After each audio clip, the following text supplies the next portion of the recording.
कर्मण्य अस्मिन्नाश्वासे कर्मण्य अस्मिन् अस्मिन् श्वासे धूमधूम्रात्मनां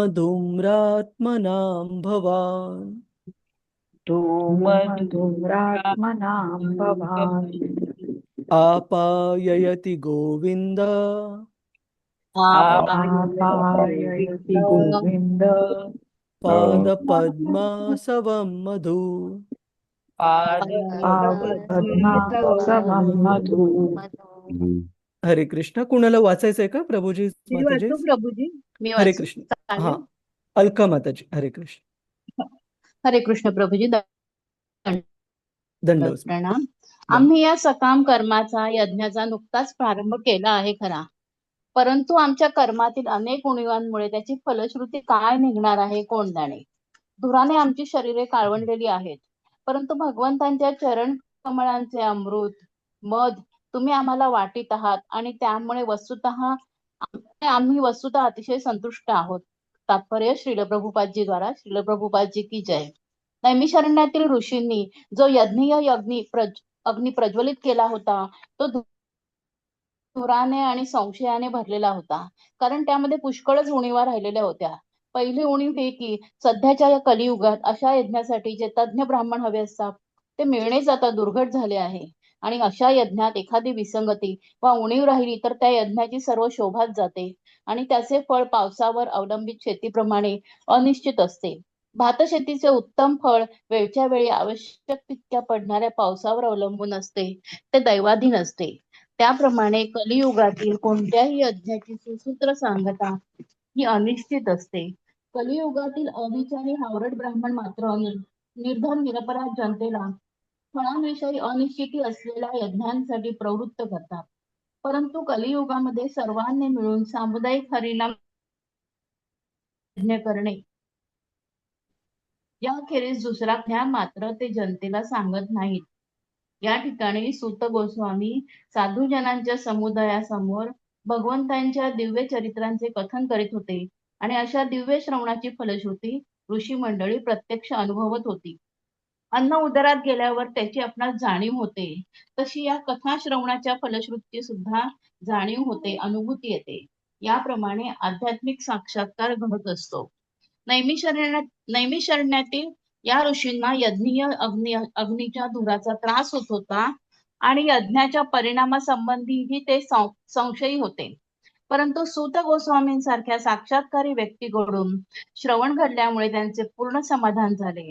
ब्रह्मवैवर्त पुराणामध्ये भगवान विष्णू शंकरांना सांगतात की या कलियुगात विविध चिंतांनी ग्रस्त झालेले लोक सकाम कर्मे आणि तार्किक तत्वचिंतनात व्यर्थ श्रमतात, परंतु जेव्हा ते भक्ती मार्गाचा अंगीकार करून भगवत सेवेत संलग्न होतात तेव्हा फळ निश्चित मिळते. तेथे शक्तीचा अपव्यय होत नाही.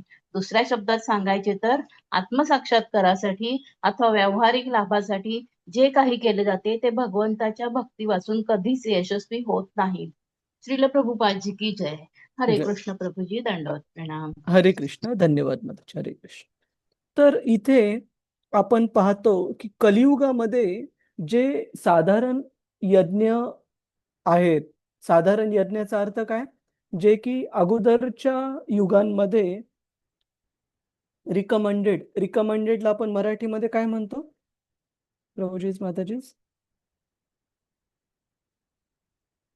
अगोदरच्या युगांमध्ये करावयास सांगितलेले ते साधारण यज्ञ कलियुगामध्ये तितकेसे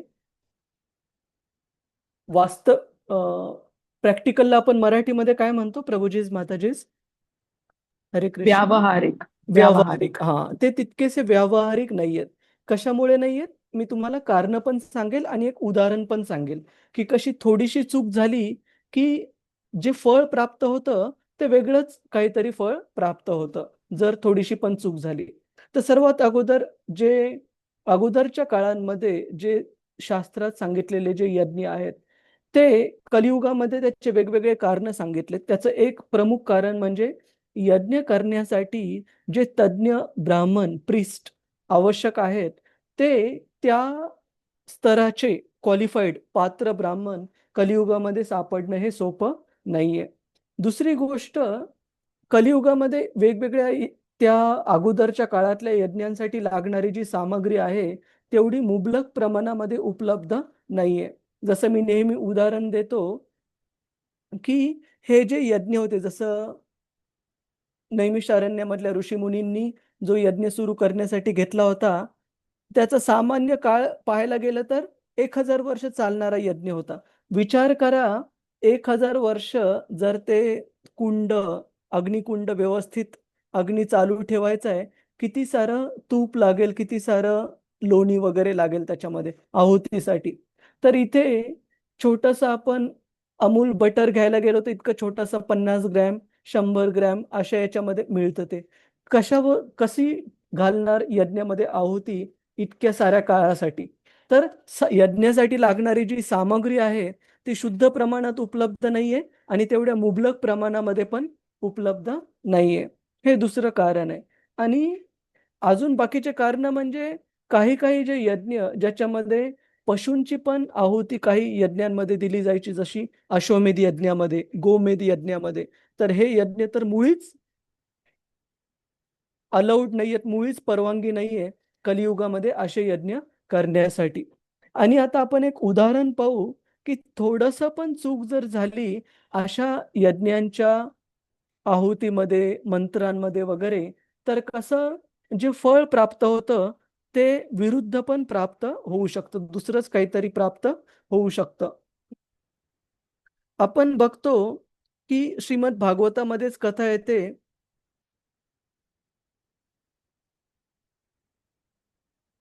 देवतांचे एक पुरोहित, प्रीस्ट असतात, त्वष्ट, जे की त्यांच्या द्वारे किंवा त्यांच्या तर्फे यज्ञ करत असतात देवतांना बळकटी देण्यासाठी.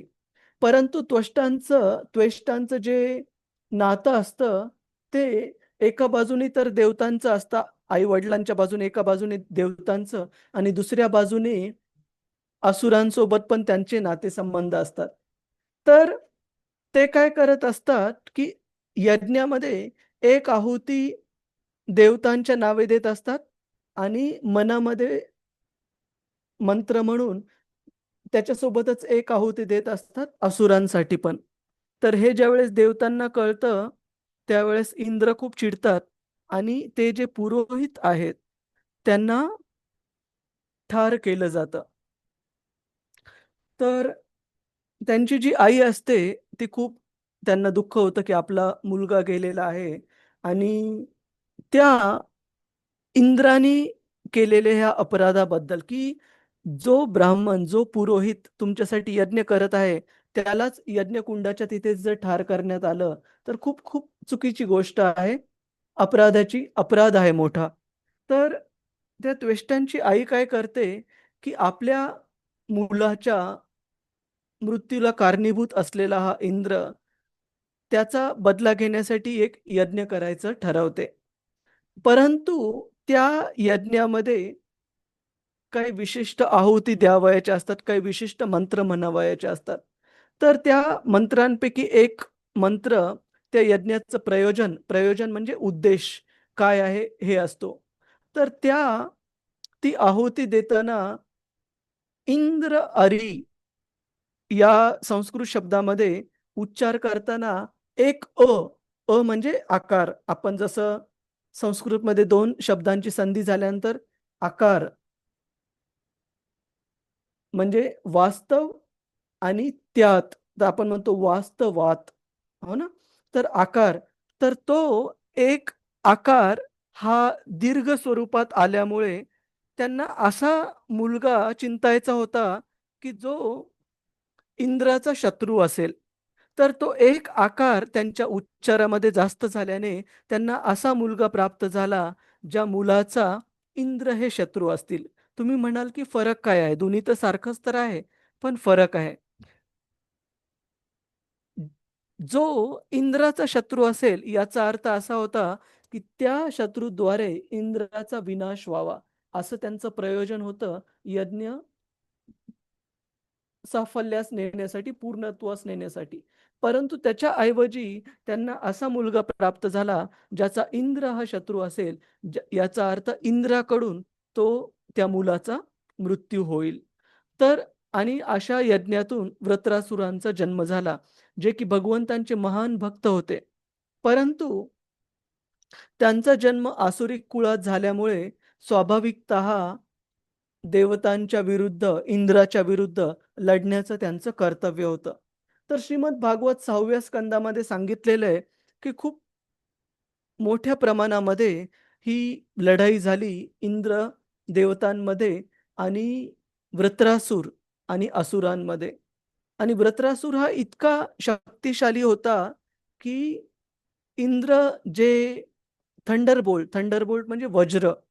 वज्र जे अस्त्र होतं इंद्राचं, ते त्यांनी खूप जोरात जे वज्रास्त्र मोठ्या-मोठ्या डोंगरांना पण भुगा करण्यामध्ये सक्षम आहे, असं वज्रास्त्र वृत्रासुरावर इंद्राने सोडलं.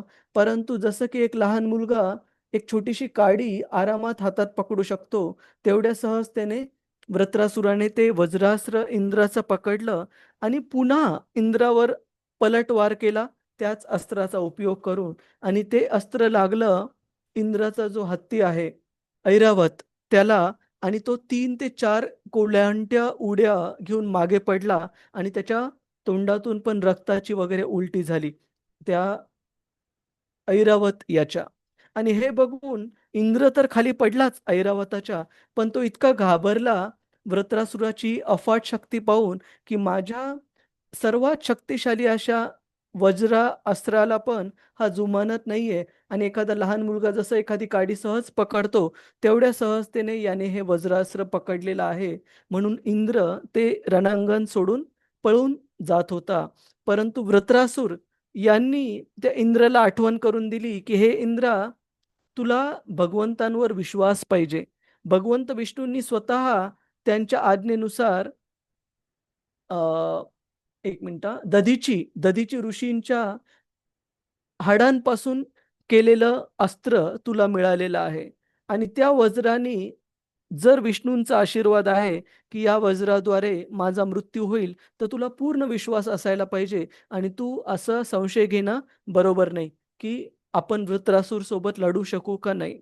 तर अशा प्रकारे वृत्रासुराने स्वतः इंद्राला प्रोत्साहन दिलं, न पळता त्या दोघांच्या युद्धामध्ये परत येण्यासाठी. आणि इंद्राला हे पण शिकवलं, सांगितलं, की कशाप्रकारे तो त्यांना स्वतःला म्हणजे वृत्रासुराला स्वतःला कशाप्रकारे तो ठार करू शकेल. कारण वृत्रासूर हे नावाला जरी असुर असले, तरी भगवंतांचे महान भक्त होते आणि त्यांना माहिती होतं, की या भौतिक जगतामध्ये ह्या जन्मानंतर मला भगवद्धाम प्राप्त होणार आहे. तर अशा प्रकारे ह्या वृत्रासुराच्या आईला पुत्र तर पाहिजे होता जो इंद्राला मारू शकेल. परंतु एका शब्दाच्या चुकीच्या उच्चारामुळे त्यांना असा पुत्र प्राप्त झाला, जो इंद्राकडून मारला जाईल आणि ते वृत्रासूर होते. तर सांगण्याचा अर्थ असा, की अशा प्रकारचे जे कर्मकांड आहेत आधीच्या युगांमध्ये सांगितलेले, ते आधीच्या काळामध्ये सांगितलेले, ते इतके व्यवस्थित प्रकारे पार पाडणं आवश्यक आहे, तरच त्याचं फळ आवश्यक इच्छुक ते फळ मिळू शकेल. आणि त्याच्यामध्ये थोडी पण विसंगती, थोडी पण चूक राहिली, तर जे फळ मिळणार आहे ते पूर्ण विरुद्ध पण प्राप्त होऊ शकतं.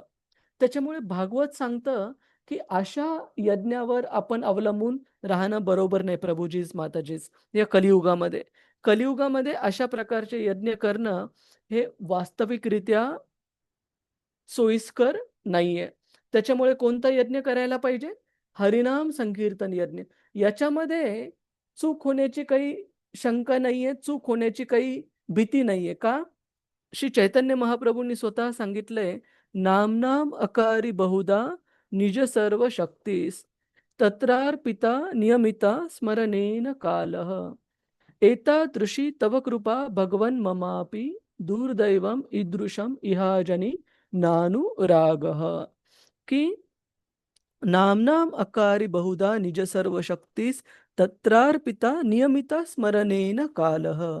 की हरिनाम करण्यासाठी कोणत्या अशा प्रकारच्या नियमांची गरज नाहीये, की तुमचा एक उच्चार चुकला तर तुम्हाला हरिनामाचं फळ मिळणार नाही, की तुमच्या एका कोणत्या तरी नियमामध्ये थोडी कमतरता राहिली तर तुम्हाला दुसरंच काहीतरी फळ मिळणार आहे. अशा प्रकारची कोणती विसंगती या हरिनाम यज्ञामध्ये, संकीर्तन यज्ञामध्ये अजिबात नाहीये, जी की कर्मकांड यज्ञामध्ये असते. तर त्याच्यामुळे भागवतम आपल्याला इथे सर्वांना सांगत आहे, की साधारण जे लोकांना माहिती आहेत, अगोदरच्या काळात शास्त्रात सांगितल्याप्रमाणे यज्ञ करण्याऐवजी कलियुगामध्ये कोणता यज्ञ करायला पाहिजे? हरिनाम संकीर्तन यज्ञ करायला पाहिजे. आणि हा यज्ञ इतका सोयीस्कर आहे, याच्यासाठी तुम्हाला एक पैसा पण खर्च करण्याची गरज नाहीये. आणि पात्र किंवा अपात्र असं कोणी नाहीये याच्यामध्ये. एक श्रील प्रभुपादजी सांगतात, की एक लहान मुलगा, तो पण ज्याला बोलता जस्ट यायला लागलेला आहे, तो पण या हरिनाम यज्ञामध्ये भाग घेऊ शकतो. आणि एखादा असा पण माणूस ज्याच्या खिशामध्ये दमडी पण नाहीये, तो पण या हरिनाम यज्ञामध्ये भाग घेऊ शकतो. याच्यासाठी दुसऱ्या कोणत्याही पात्रतेची किंमत मोजण्याची गरज नाहीये. कुणाला काही प्रश्न आहे का प्रभुजीज, माताजीज? की कलियुगात कशाप्रकारे भागवतात सांगितलेल्याप्रमाणे हरिनाम संकीर्तन यज्ञ करणं हे अधिक सोयीस्कर आहे, जे ट्रॅडिशनल म्हणजे अगोदरच्या युगातले जे यज्ञ आहेत त्याच्यापेक्षा. कुणाला काही प्रश्न आहे का? हरे कृष्णा.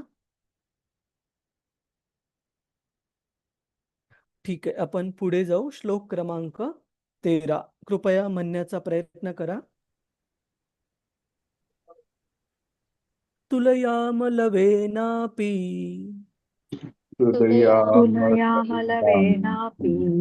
न स्वर्गं न अपुनर्भवम् न स्वर्गं न पुनर्भवम् भगवत्सङ्गिसङ्गस्य भगवत्सङ्गिसङ्गस्य मर्त्यानां किमुताशिषः. मर्त्यानां किमुताशिषः. हरे कृष्णा. कुणाला वाचायचं आहे का प्रभुजीज, माताजीज? हरे कृष्णा. हरे कृष्ण. मी वाचतो. हा, हरे कृष्ण. किरण जाधव प्रभुजी. भगवान भक्तांच्या संगतीत घालवलेल्या एका क्षणाची स्वर्ग किंवा मोक्षाचीही तुलना होऊ शकणार नाही. मग सामान्य मर्त्यांसाठी असलेल्या ऐहिक वैभवाच्या लौकिक वरदानांसंबंधी काय बोलावे? तात्पर्य श्रील प्रभुपादद्वारा श्रील प्रभुपाद की जय. काही समान गोष्टी असतील तर एका वस्तूची दुसऱ्या वस्तूची तुलना होऊ शकते, परंतु संत संगतीची, भगवत भक्तांच्या सहवासाची दुसऱ्या एखाद्या भौतिक वस्तूंशी कशी तुलना होईल? ज्यांना विषय सुखाची चटक लागलेली असते ते लोक चंद्रलोक, शुक्रलोक, इंद्रलोक इत्यादी स्वर्गीय लोक प्राप्त करून घेण्याची आकांक्षा ठेवतात. आणि जे भौतिक तार्किक तत्वचिंतन करू शकतात ते अशा चिंतनाने सर्व लौकिक बंधनापासून मुक्त होण्याची आकांक्षा ठेवतात. जेव्हा या सर्व प्रकारच्या भौतिक प्रगतीने लोक विफल होतात तेव्हा ते विरुद्ध टोकाची मुक्ती मिळवण्याची इच्छा धरतात. त्या मुक्तीला मोक्ष किंवा अपुनर्भव जन्म मृत्यूच्या चक्राचा अंत असे म्हणतात. तथापि भगवंतांचे निस्सीम भक्त स्वर्ग लोकीच्या सुखाचीही अपेक्षा धरीत नाही अथवा भौतिक बंधनापासून मुक्ती प्राप्त करण्याचीही इच्छा धरीत नाही. वेगळ्या शब्दात सांगावयाचे तर प्रामाणिक भक्ताच्या दृष्टीने स्वर्गीय लोकात मिळणारी सुखे म्हणजे निव्वळ कल्पना तरंग आहे. भगवत भक्त अगोदरच सुख दुःखांच्या भौतिक संकल्पनेच्या पलीकडे गेलेले असतात आणि त्यामुळे त्या भौतिक जगात असून सुद्धा मुक्तच असतात. याचा अर्थ असा की शुद्ध भगवत भक्त हे भौतिक जगात आणि दिव्य जगात भगवंतांच्या प्रेममय सेवेत संलग्न असल्याने दिव्य अस्तित्वातच रमलेले असतात. ज्याप्रमाणे शासकीय सेवक कार्यालयात असला काय, घरात असला काय अथवा आणि कोठे असला काय, तो एक शासकीय सेवकच असतो.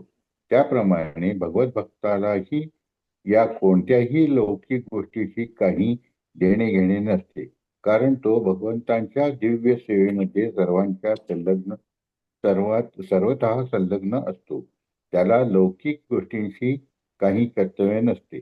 म्हणून या देहासोबत संपुष्टात येणाऱ्या राजपदामुळे किंवा अन्य एखाद्या स्वामित्वामुळे त्यास कसले सुख समाधान मिळणार? परमेश्वराची भक्ती ही दिव्य असल्याने शाश्वत आहे, अनंत आहे. त्यामुळे शुद्ध भक्तांची संपत्तीच भौतिक संपत्तीपेक्षा वेगळ्या प्रकारची असल्याने त्यांची एकमेकांची तुलनाच होऊ शकत नाही.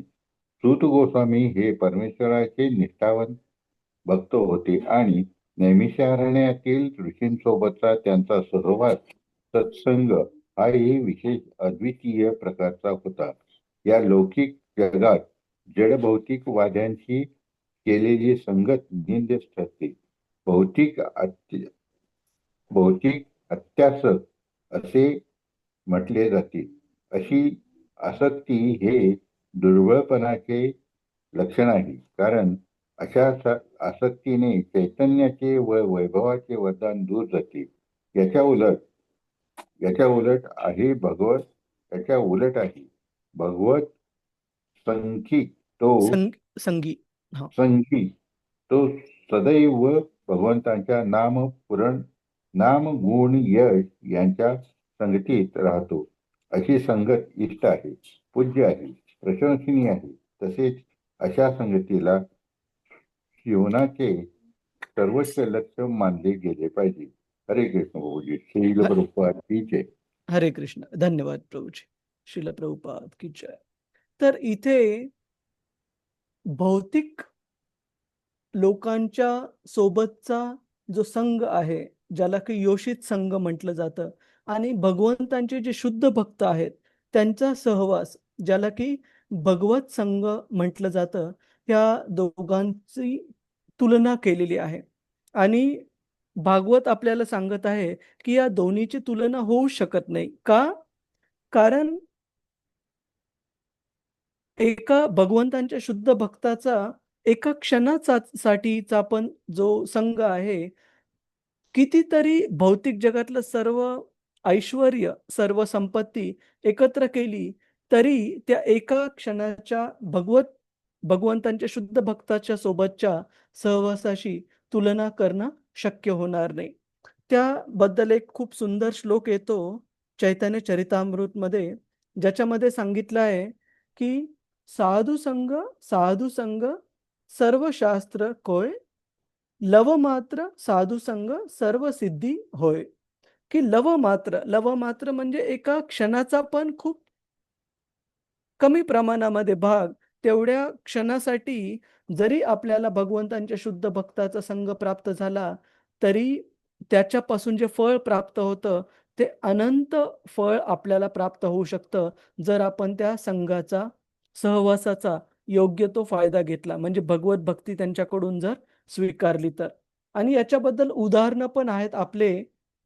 एक उदाहरण माझ्या लक्षात येत आहे की दरवर्षी चातुर्मासाच्या काळामध्ये, म्हणजे आत्ता जो काळ सुरू आहे, त्या चातुर्मासाच्या काळामध्ये बंगालमधून श्री चैतन्य महाप्रभूंचे भक्त दरवर्षी जगन्नाथपुरीला यायचे, श्री जगन्नाथ रथयात्रेमध्ये भाग घेण्यासाठी, जी की आता 27 जूनला आपल्याकडे झालेली, पार पडली. तर आणि त्यावेळेस काही येण्याचे साधनं, रेल्वे म्हणा, गाड्या म्हणा, हे काही उपलब्ध नव्हते 500 वर्षांपूर्वी. तर पायी किंवा फार तर बैलगाडी वगैरे अशा याच्यामध्ये प्रवास चालायचा. आणि कितीतरी दिवस, जवळपास 2-3 आठवडे लागायचे त्यांना बेंगॉलमधून जगन्नाथपुरी ओरिसाला पोहोचण्यासाठी. तर श्री चैतन्य चरितामृत मध्ये सांगितलेलं आहे की या भक्तांचा समूह ज्यावेळेस बेंगॉलमधून एकदा जगन्नाथपुरीला येत होता, आतुरतेने श्री चैतन्य महाप्रभूंना भेटण्यासाठी आणि त्यांच्यासोबत रथयात्रेमध्ये भाग घेण्यासाठी, चातुर्मास्यामध्ये पुरीमध्ये राहण्यासाठी, त्यावेळेस त्या भक्तांच्या समूहामध्ये एक मोकार जो म्हणतो आपण, असा कुत्रा पण शिरला. आणि त्याने दिवस रात्र केवळ भक्तांच्या सोबतच राहायचा. भक्त जे काही त्याला थोडाफार प्रसाद देत असतील तेवढाच तो ग्रहण करायचा. पण त्यांनी पूर्ण यात्रा पाडली बेंगॉल पासून ते ओरिसा जगन्नाथपुरी पर्यंत.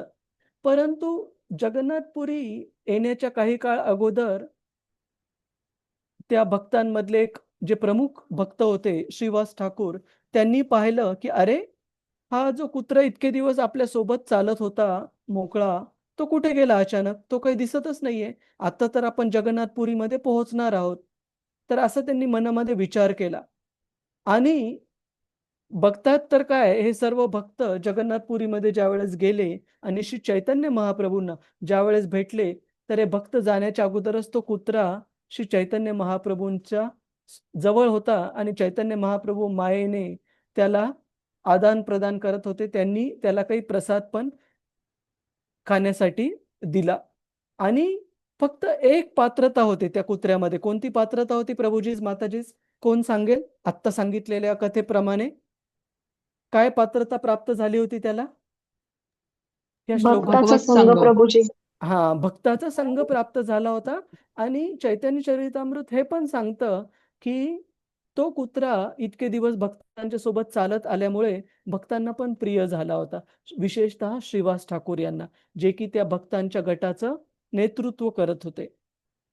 तर चैतन्य महाप्रभूंनी श्री चैतन्य चरितामृत मध्ये सांगितलंय की केवळ आणि केवळ आपल्या भक्तांना हा जो प्राणी आहे, पशु आहे, तो प्रिय झाल्यामुळे त्याला आपली कृपा प्रदान करण्याचं ठरवलं आणि श्री चैतन्य महाप्रभूंनी दिलेला प्रसाद ग्रहण करून श्री चैतन्य महाप्रभूंच्या चरण कमळांमध्ये लीन होऊन त्या कुत्र्याने तिथे आपले प्राण त्यागले. आणि चैतन्य चरितामृत मध्ये सांगितले की कशा प्रकारे भगवत धाम त्याला त्वरित प्राप्त झालं त्या पशुचा जन्म सोडल्यानंतर.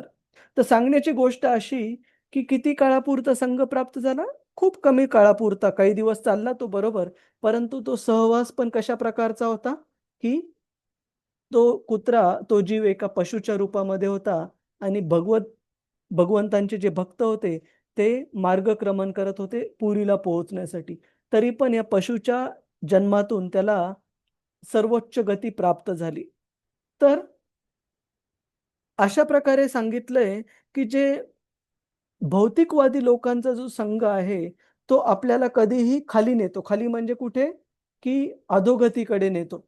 परंतु भगवत भक्तांचा, विशेषतः शुद्ध भक्तांचा एका क्षणासाठी जरी आपल्याला संग करण्याची संधी प्राप्त झाली तरी त्याची तुलना इंद्राच्या ऐश्वर्यासोबत पण करता येणं अशक्य आहे. आणि विशेषतः स्वर्गलोकाच्या सुखाबद्दल आपण खूप काळजी घ्यायला पाहिजे. का? कोणी सांगू शकेल का प्रभूजीज, माताजीज, की स्वर्गलोकामध्ये जाण्यामध्ये प्रॉब्लेम काय आहे, अडचण काय आहे? तिथे तर भौतिक माताजी सांगा. पुण्यक्षीण झाल्यावर धर्तीवर यावं लागेल. बरोबर आहे. पुण्यक्षीण झाल्यानंतर परत या पृथ्वीवर यावं लागेल, हे खूप मोठं कारण आहे. आणि अजून एक कारण आहे, उपभोगांचं हे जास्त आहे तिथे, उपभोगाचं प्रमाण. बरोबर आहे. म्हणून आणि त्याच्यामुळे भगवंतांचा विसर पडण्याची विस्मरण. शक्यता खूप जास्त आहे. आपण भौतिक जगातच बघतो की मायेकडून आपल्याला दिवस आणि रात्र काही काही अडचणी दिल्या जातात, दांडू मिळत राहतात, परंतु तरी पण सामान्य बद्ध जीव हा भगवंतांना विसरतो. विचार करा, आपल्याला जर स्वर्गलोकात नेऊन ठेवलं तर तिथे तर भौतिक लोभामुळे, भौतिक उपभोगामध्ये आपण तर पूर्ण रमून जाऊ. त्याच्यामुळे भगवंतांचं, भगवत भक्तीचं विस्मरण होण्याची शक्यता खूप अधिक आहे. अजून एक कारण जे आहे की चैतन्य महाप्रभू आत्ता म्हणजे केवळ आणि केवळ 500 वर्षांपूर्वी या पृथ्वीवर येऊन गेले. हरिनाम संकीर्तन शिकवून गेले, हरिनामाचा मार्ग, यज्ञ आपल्याला शिकवून गेले. आणि श्री चैतन्य महाप्रभू येऊन गेल्यानंतरचा जो 10,000 वर्षांचा काळ आहे तो गोल्डन एज म्हणून सांगितलाय. म्हणजे हे जे हरे कृष्ण मुवमेंट चैतन्य महाप्रभूंनी सुरू केली आणि त्याच्यानंतर त्यांचे जे प्रतिनिधी आहेत, श्रील भक्तिविनोद ठाकूर, श्रील भक्ती सिद्धांत सरस्वती ठाकूर, श्रील प्रभुपाद, या सर्वांनी ही जी मुवमेंटला आपण मराठीमध्ये काय म्हणतो, हे जे आंदोलन आहे हरे कृष्ण आंदोलन, ते पुढे नेत आहेत. तर त्या आंदोलनासाठी हे विशेष पहिले जे 10,000 वर्ष आहेत चैतन्य महाप्रभूंच्या आविर्भावानंतर ते खूप महत्वाचे आहेत. का? कारण त्या 10,000 वर्षांमध्ये कन्सेशन म्हणजे सवलत उपलब्ध आहे, की केवळ आणि केवळ हरे कृष्ण महामंत्राचा जप करा, कीर्तन करा, 4 नियमांचं पालन करा, धर्माच्या तत्वांचं, आणि भगवत धामामध्ये स्वतः आपल्याला नेलं जाईल. परंतु या 10,000 वर्षानंतर हा जर आपल्याला ही जर मिळालेली संधी आपण दवडली, तर कलियुग फार भयानक होत जाणार आहे. आपल्याला आत्ताच दिसतं, की कलियुगाचा जो प्रभाव आहे, किती अधिक प्रमाणामध्ये दिवसेंदिवस पसरत आहे आणि अधोगती पण लोकांची किती पटकन त्यामुळे होत आहे. जर आपल्याला ह्या गोल्डन एज सुवर्ण काळाचा जर लाभ उठवायचा असेल, फायदा घ्यायचा असेल, तर आपण उशीर न करता या गोल्डन एज सुवर्ण काळामध्येच हरे कृष्ण महामंत्राचा श्री चैतन्य महाप्रभूंनी जो मार्ग शिकवलाय, त्या मार्गाद्वारे आपल्या जीवनामध्ये परिपूर्णता प्राप्त करू शकतो. मग तुम्ही म्हणाल, की तुमचा प्रश्न तर वेगळा होता, की स्वर्गलोकात जाण्यात धोका काय आहे? स्वर्गलोकामध्ये जाण्यामध्ये धोका आहे, की तिथे जीवनकाळ पण खूप मोठा आहे. म्हणजे खूप जास्त शक्यता आहे, की आपण परत येईपर्यंत हा जो सुवर्ण काळ आहे 10,000 वर्षांचा चैतन्य महाप्रभूंच्या आविर्भावानंतर हा संपून जाईल. याचा अर्थ जी आपल्याला सहज प्राप्त होणारी सवलत आहे, ती पण हातातून निघून जाईल. म्हणजे थोड्या काळाच्या भौतिक लाभासाठी आपल्याला खूप चिरंतर काळ असा भौतिक दुःखामध्ये घालवावं लागेल. तर क्लिअर आहे प्रभूजीच माताजीच, स्वर्गलोकात जाण्यामध्ये काय धोका आहे? येस हो, प्रभू. समजलं. पटत आहे आपल्या सगळ्यांना? का जायचं हो. आपल्यापैकी कुणाला जाण्याची इच्छा आहे का स्वर्गलोकामध्ये? नाही प्रभू. काळजी तुम्ही म्हणाल की स्वर्गलोकात जाण्याची इच्छा नाही, परंतु तरी पण आपण जाऊ शकतो स्वर्गलोकात. कधी? जर आपण भौतिक आनंदाची, भौतिक उपभोगाची जर इच्छा ठेवली आणि भक्ती पण करत आहोत त्याच्यासोबत, तर मृत्यूनंतर भगवंत तर दयाळू वडिलांसारखे, की ते आपल्या मुलांची प्रत्येक इच्छा पूर्ण करतात. मग आपली जर भौतिक लाभाची इच्छा आहे आणि तुमच्याजवळ भक्तीचं क्रेडिट पण आहे, तर कुठं जाण्याची जास्त शक्यता आहे? प्रभूजीच माताजीच, कुठे जाण्याची शक्यता आहे? भगवत धामात जाऊ का आपण? स्वर्गात जाऊ. जर भौतिक उपभोगाची इच्छा घेऊन जर आपण भक्ती केली, तर स्वर्गलोकात जाण्याची खूप खूप जास्त शक्यता आहे. त्याच्यामुळे आपण काळजी घेतली पाहिजे, की हे भगवंता, चुकून जरी माझ्या मनामध्ये कधी भौतिक उपभोगाचे विचार आले, तुम्ही कृपया ते सिरियसली घेऊ नका. मला भगवत धामातच परत जायचं आहे. हे आपण लक्षात घेतलं पाहिजे. क्लिअर आहे का प्रभूजीज माताजीज? हरे कृष्ण. हो हो. प्रभूजी. हरे कृष्ण. खूप खूप धन्यवाद. कुणाचा काही प्रश्न आहे का या मुद्द्यावर? कशा प्रकारे आपण 2 गोष्टी पाहिल्या, भगवत भक्त संगी आणि भौतिक योषित संगी, या दोन्ही मधला फरक पाहिला. दुसरं आपण पाहिलं, की स्वर्गलोकामध्ये का अवघड आहे भगवत भक्ती प्राप्त करणं, भगवत भक्ती चालू ठेवणं, भगवत धामात जाणं. आणि तिसरं आपण पाहिलं विशेषतः भक्तांसाठी कशा प्रकारे काळजी घेणं आवश्यक आहे भौतिक लाभाच्या इच्छांपासून. हरे कृष्ण. कुणाचा काही प्रश्न आहे का प्रभूजीज माताजीज? हरे कृष्ण. नाही प्रभूजी. ठीक आहे, ठीक आहे. तर आज आपण थोडंसं 5-7 मिनिट लवकर संपवू प्रभूजीज माताजीज, कारण एका भक्तांचा आत्ता कॉल आलेला, काही विशेष त्यांचं जर अडकलं असेल काम तर पाहूया. आणि आपण या आठवड्यात पण पुढचे 1-2 आठवडे शनिवारी आपला वेळ संध्याकाळीच राहील, कारण माझी जी दातांची ट्रीटमेंट सुरू आहे, डेंटल ट्रीटमेंट, त्याला 2-3 आठवडे लागतील. तर या शनिवारी पुन्हा अपॉइंटमेंट आहे, तर आपण शनिवारी संध्याकाळी भेटू. ठीक आहे? रतिरूपा माताजी, हरे कृष्ण. हो हो हो हो प्रभूजी. चालेल, हो. चालेल. हरे कृष्ण. वंशकल्पतरुभ्यश्च कृपा सिंधुभ्य एव च पतितानां पावनेभ्यो वैष्णवेभ्यो नमो नमः. अनंत कोटि वैष्णव वृंद की जय. वैष्णव ठाकुर की जय. श्रील प्रभुपाद की जय. हरे कृष्ण. हरे कृष्ण प्रभूजी. हरे धन्यवाद. कृष्ण हरे प्रभूजी. कृष्ण. सादर प्रणाम. हरे हरे कृष्ण कृष्ण. प्रभूजी. सादर प्रणाम. हरे कृष्ण. दंडवत माताजी प्रभूजी. हरे कृष्ण.